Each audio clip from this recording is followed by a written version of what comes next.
Assalamualaikum everyone, this is Memuna Gul. Welcome back to our YouTube channel and this is the day 10 of our Python series. आज के lecture में हम देखेंगे if statements क्या होती हैं, हम इनको लॉजिकल ऑपरेटर्स के साथ किस तरह से यूज़ कर सकते हैं। इसके अलावा हम देखेंगे इंडेंटेशन क्या होती है, नेस्टेड इफ़ स्टेटमेंट्स क्या होती हैं, हम उनको किस तरह से यूज़ कर सकते हैं। सबसे पहले हम देख लेते हैं इफ़ स्टेटमेंट्स क्या होती हैं। An if statement allows the program to execute certain code only if a condition is true. Basically if statement जो हमारे पास है इसको आप एक डिसीजन मेकर की तरह समझ सकते हैं। इफ़ स्टेटमेंट हमारे प्रोग्राम को अलाउ करती है कि आपने जो है वो इन लाइन ऑफ कोड्स को एग्जीक्यूट करना है तभी जब आपके पास ये कंडीशन ट्रू होगी। इसको हम देखते हैं इसका क्या मतलब है। देखें, अगर हम रियल लाइफ एग्जांपल की बात करें तो हम कहते हैं if it is raining take an umbrella. अगर ये फर्स्ट कंडीशन हमारे पास ट्रू है, इफ़ इट इज़ रेनिंग, अगर बारिश हो रही है, देन टेक एन अम्ब्रेला। तो आपकी इसी तरह से जो कंडीशंस होती हैं प्रोग्रामिंग में वो हम इफ़ स्टेटमेंट के थ्रू जो है वो राइट करते हैं। इसी तरह से हमारे पास सेकेंड एग्जाम्पल है, if your marks are greater than passing marks you pass the exam. अगर आपके मार्क्स ग्रेटर होंगे, मतलब अगर ये कंडीशन ट्रू होगी तो आप जो है वो पास होंगे। इसका जो सेंटेक्स है वो कुछ इस तरह का होता है। इसमें सबसे पहले हम लिखते हैं इफ़ का कीवर्ड, ठीक है। यहाँ पे आपने जो है वो माइंड में रखना है कि ये जो इफ़ है, ये जो कीवर्ड है, ये हमारे पास फुल स्मॉल लेटर्स में है, ठीक है, लोअर केस है। इसमें आप आई को कैपिटल करेंगे तो आपको एरर देगा। आपने एज इट इज़ लिखना है। उसके बाद हम अपनी कंडीशन लिखते हैं, जो भी कंडीशन हमने चेक करवानी है। उसके बाद हमारे पास कॉलन होता है, ठीक है, ये हमारे सेंटेक्स का पार्ट है, हमने इसी तरह से लिखना होता है इफ़ स्टेटमेंट को।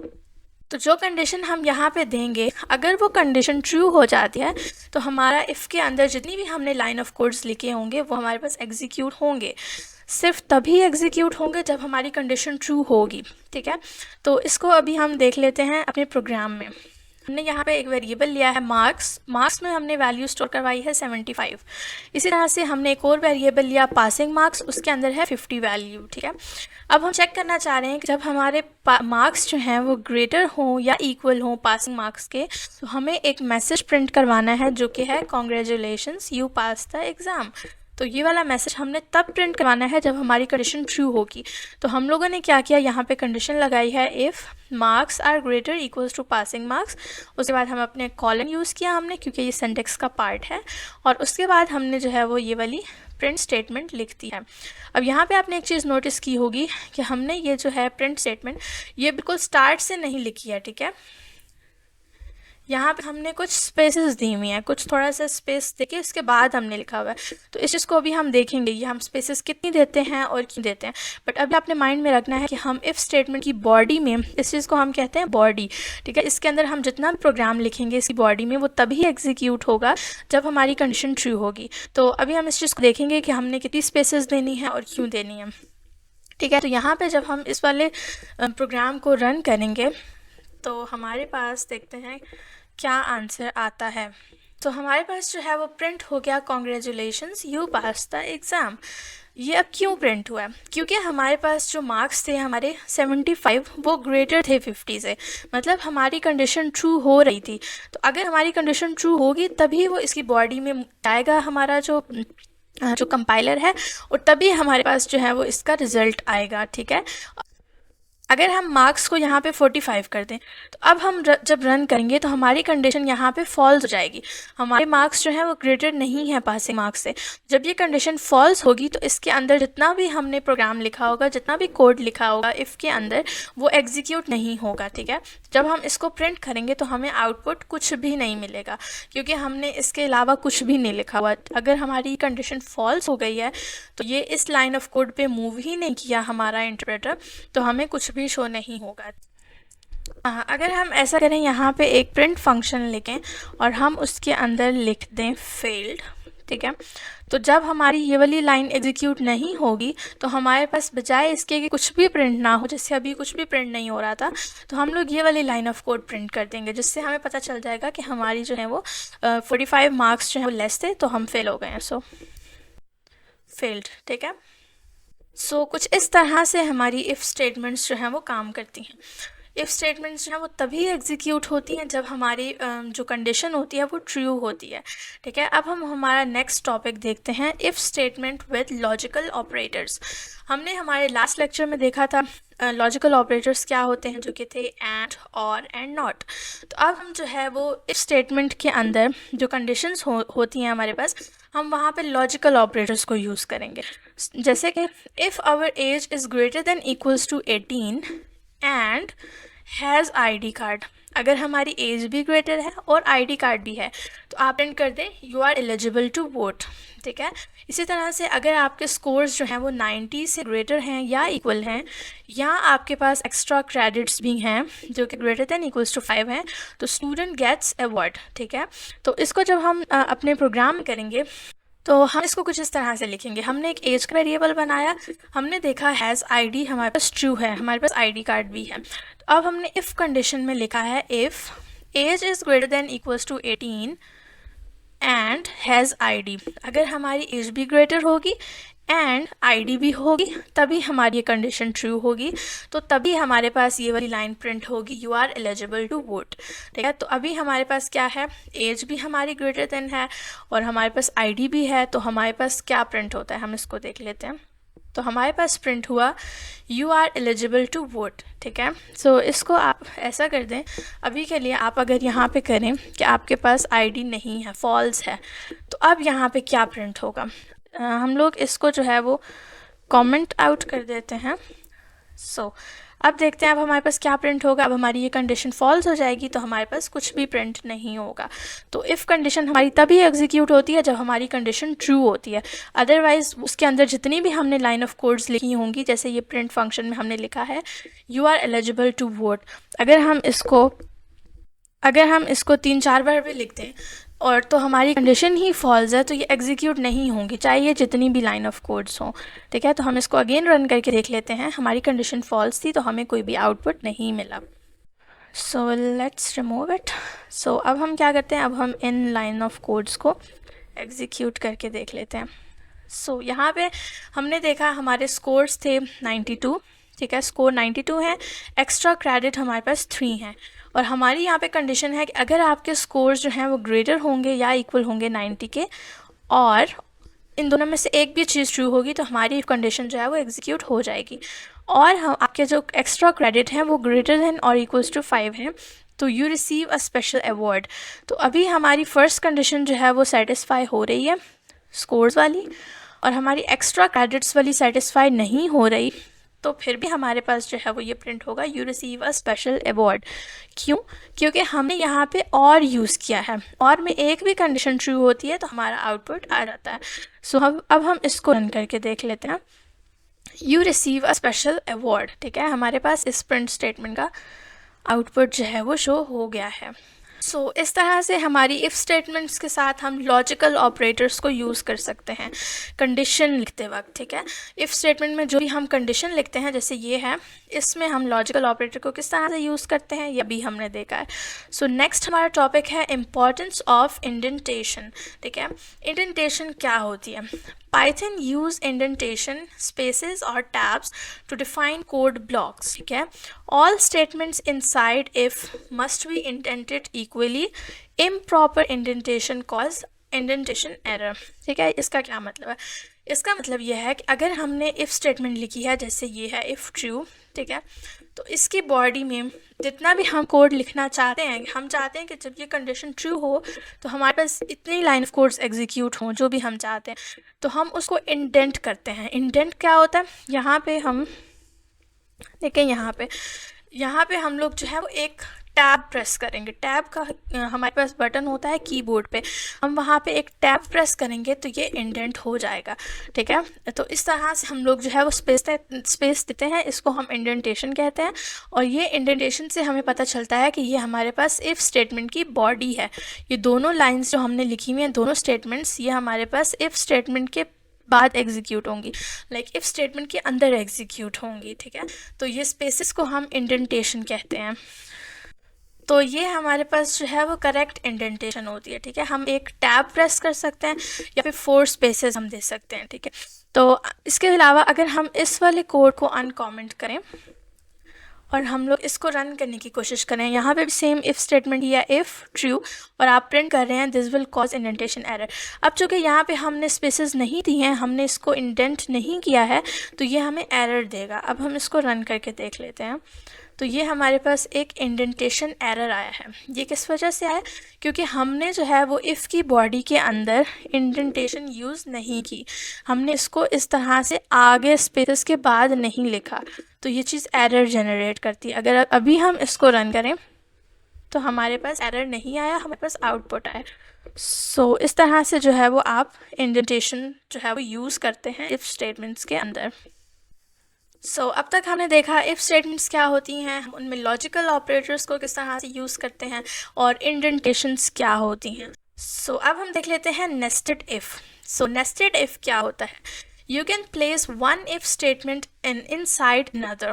ठीक है, जब आप एक इफ़ स्टेटमेंट के अंदर एक दूसरी इफ़ स्टेटमेंट भी लगा दें, मतलब आप पहले एक कंडीशन चेक करना चाह रहे हैं, उसके बाद आप कह रहे हैं कि एक और कंडीशन है वो भी चेक हो, तो उसके बाद जो भी हमने एक्शन परफॉर्म करना है वो हमारा हो।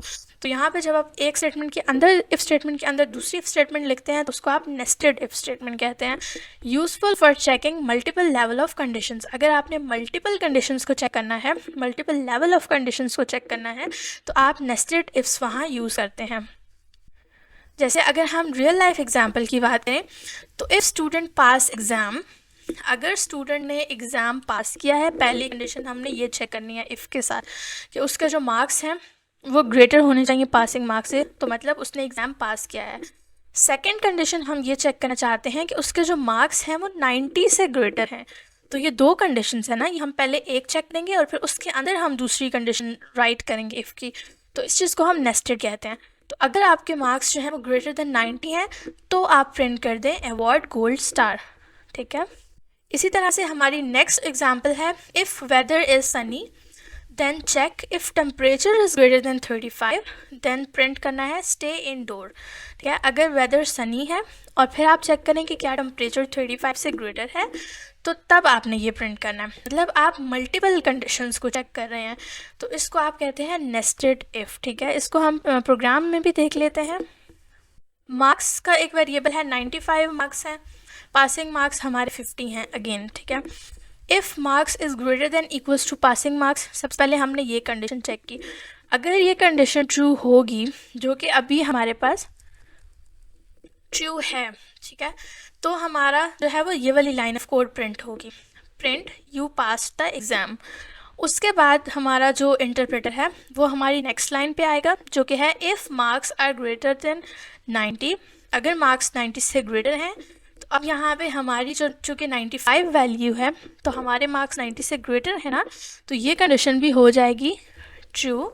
तो अब इसके अंदर वाली जो स्टेटमेंट है, अब यहाँ पे आप एक चीज़ देख सकते हैं, ये जो इफ़ स्टेटमेंट है ना, इसका ब्लॉक जो है वो ये वाला है। ठीक है, कोड ब्लॉक या इसकी बॉडी जो है वो ये वाली लाइन ऑफ कोड है, print excellent performance gold star awarded. तो हमने इसको इंडेंट करके लिखा है, हमने इसको इफ़ के अंदर लिखा है। ठीक है, आप यहाँ पे इसकी हायरार्की देख सकते हैं। इफ़ स्टेटमेंट जो हमारी मेन थी वो ये थी, जो उसकी बॉडी है सारी वो हमारे पास इस तरह से आएगी इंडेंट होके, और जब आप इस इफ़ स्टेटमेंट की बॉडी को लिखेंगे तो आप उसको मज़ीद इंडेंट करेंगे ताकि उस समझ आए कि ये इस इफ़ स्टेटमेंट की बॉडी है, और ये तभी एग्जीक्यूट होगी जब ये वाली इफ़ कंडीशन हमारे पास ट्रू होगी।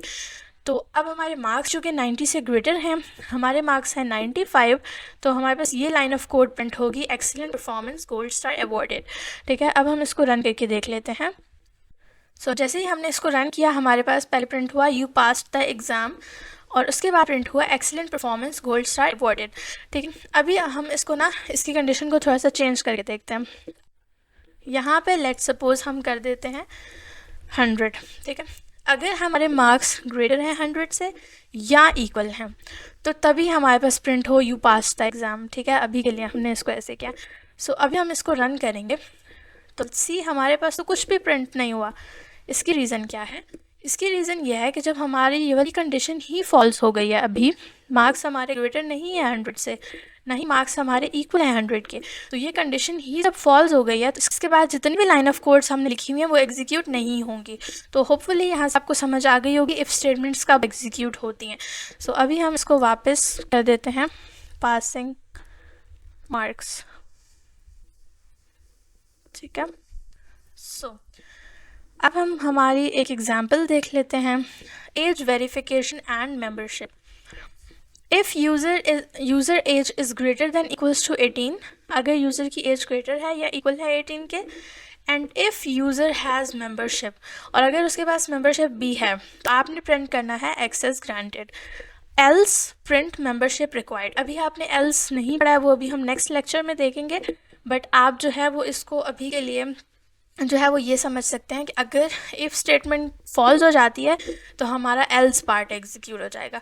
जैसे हम इफ़ एल्स डेली लाइफ में भी यूज़ करते हैं ना, हमने अभी भी एग्जांपल ली थी कि इफ़ इट इज़ रेनिंग तो take an umbrella, otherwise don't take it. तो ये जो अदरवाइज वाली कंडीशन है ना, ये यहाँ पे एल्स होती है प्रोग्रामिंग में, पाइथन में। सो एल्स प्रिंट मेंबरशिप रिक्वायर्ड, ठीक है। जब हम इसको जो है प्रोग्राम करेंगे, हमारी एज है 20 और हमारे पास मेंबरशिप भी है, ठीक है, ट्रू है वो।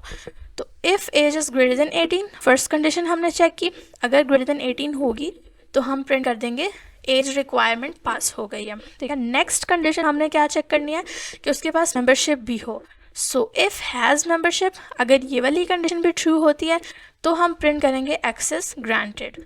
एल्स, अगर ये वाली कंडीशन ट्रू नहीं होती है, उसके पास मेंबरशिप नहीं है, तो उसके एल्स में हमने लिखा है कि मेंबरशिप रिक्वायर्ड।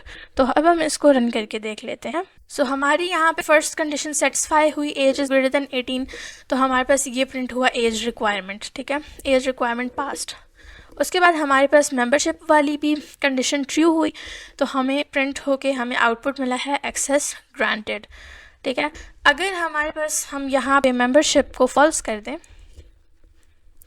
ठीक है, हमारे पास मेंबरशिप नहीं है, तो क्या होगा, यहाँ पे पहले ये वाली कंडीशन चेक होगी, एज ग्रेटर है, ठीक है, तो आपके ये प्रिंट स्टेटमेंट है वो डिस्प्ले हो जाएगी, एज रिक्वायरमेंट पास्ट।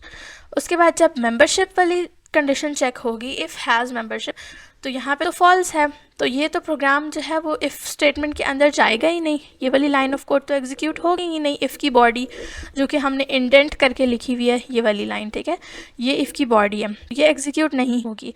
फिर हमारा जो है वो जो हमारा इंटरप्रेटर है वो हमारी नेक्स्ट लाइन पर जाएगा, जो कि है एल्स। तो उसकी बॉडी में जब हम जाएंगे तो उसकी बॉडी में लिखा हुआ है प्रिंट मेंबरशिप रिक्वायर्ड। तो अभी हमारे पास आउटपुट में क्या आना चाहिए, हमारे पास आना चाहिए मेंबरशिप रिक्वायर्ड, ठीक है। सो जैसे ही हमने इसको रन किया, हमारी फर्स्ट कंडीशन सेटिस्फाई थी, एज वाली, वो प्रिंट हो गई, और हमारे पास सेकंड जो है वो एल्स वाला पार्ट प्रिंट हो गया, ठीक है। सो यहाँ पे हमारा आज का जो लेक्चर है बेसिक्स ऑफ इफ स्टेटमेंट वो कंप्लीट हो गया है। अब आपके लिए कुछ असाइनमेंट के क्वेश्चंस हैं जिनको आपने सॉल्व करना है और आपने फेसबुक ग्रुप में शेयर करना है। सो फर्स्ट क्वेश्चन है login simulation and the second one is scholarship checker, ठीक है। लॉगिन सिमुलेशन ऑलमोस्ट वही है जो अभी हमने देखा है, बट इसमें थोड़ा सा डिफरेंस है, वो मैं आपको बता देती हूँ। आपने क्या करना है, यूज़र से इनपुट लेनी है एज, और मेंबरशिप का स्टेटस भी इनपुट लेना है, ठीक है। येस नो यूज़र बताएगा, आपने नहीं लिखना। जैसे अभी यहाँ हमने लिख दिया था ना, एज भी खुद से हमने फिक्स कर दी थी 20, और मेंबरशिप भी हमने खुद से बता दी कि ट्रू है या फॉल्स है, बट आपने जो है वो यूज़र से लेनी है। तो अगर आपके यूज़र की जो एज है वो ग्रेटर देन 18 होगी एंड उसकी मेंबरशिप भी येस होगी, तो आपने प्रिंट करना है एक्सेस ग्रांटेड। उसके बाद आपने एक और इफ़ कंडीशन लगानी है, उसकी एज 18 से ग्रेटर और मेंबरशिप नो के लिए चेक करना है उसको। उसके बाद आपने एक और कंडीशन लगानी है इफ़ की, और आपने वहाँ प्रिंट कर देना है एक्सेस डिनाइड। बेसिकली यहाँ पे 3 इफ़ कंडीशंस जो हैं वो आप लगाएंगे, और इफ़ कंडीशंस में जो है वो लॉजिकल ऑपरेटर्स यूज़ होंगे, ठीक है। ये इतना सा हिंट अभी के लिए काफ़ी है। यहाँ से जो सेकेंड क्वेश्चन है स्कॉलरशिप चेकर, उसको भी आपने इसी तरह से सॉल्व करना है। अगेन इसका भी जो सोल्यूशन है वो आपके पास इसी नोटबुक के अंदर मेंशन्ड है अभी के लिए, क्योंकि अभी आप बिगिनर्स हैं। नेक्स्ट लेक्चर्स में सॉल्यूशंस जो हैं वो साथ में आपको नहीं दूंगी, आपने खुद से ही सॉल्व करने होंगे क्वेश्चंस। तो अगेन आपने चैट जीपीटी यूज़ नहीं करनी, आपने कोई एआई टूल यूज़ नहीं करना, आपने कॉपी पेस्ट नहीं, अपने खुद से इनके लॉजिक्स बिल्ड करने की कोशिश करनी है। So that's all for today's lecture. If you enjoyed the lecture, don't forget to like, share and subscribe to our channel. मिलते हैं इंशाल्लाह हमारे नेक्स्ट लेक्चर में। Till then, take care. अल्लाह हाफिज़।